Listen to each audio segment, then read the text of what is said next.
दोस्तों, पुराने वक़्तों की बात है कि एक बहुत खूबसूरत गाँव था। उस गाँव में एक आदमी रहता था जिसका नाम मुख्तार था। उसके पास एक बकरी थी।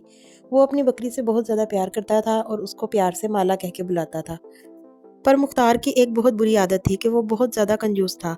वो खुद तो ठीक खाना खाता लेकिन अपनी बकरी को ना वक़्त पर खाना देता और ना उसको पेट भर कर खिलाता। बकरी मुख्तार की इस कंजूसी से बहुत ज़्यादा तंग थी। एक दिन उसने अपनी रस्सी को तुड़वाया और खेतों में चली गई।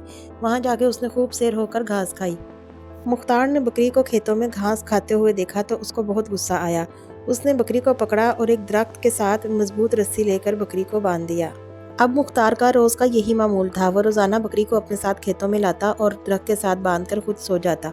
बकरी भी बहुत चालाक थी। वो अपने सींगों और दांतों की मदद से रस्सी को काट लेती और जाकर खेतों में खूब पेट भर कर घास और फसलें खाती। मुख्तार बकरी की हरकत से बहुत तंग था। बिल आखिर उसे ये बात समझ में आ गई कि जितना खाना वो बकरी को देता है उससे बकरी का पेट नहीं भरता, जिसकी वजह से वो खेतों का रुख करती है। मुख्तार ने अपनी फसलों को बचाने के लिए बकरी को पेट भरकर खाना खिलाना शुरू कर दिया। अब रोजाना मुख्तार अपनी बकरी माला को पेट भरकर खाना खिलाता और माला भी बहुत ज्यादा खुश थी। उस दिन के बाद से बकरी ने खेतों का रुख करना छोड़ दिया।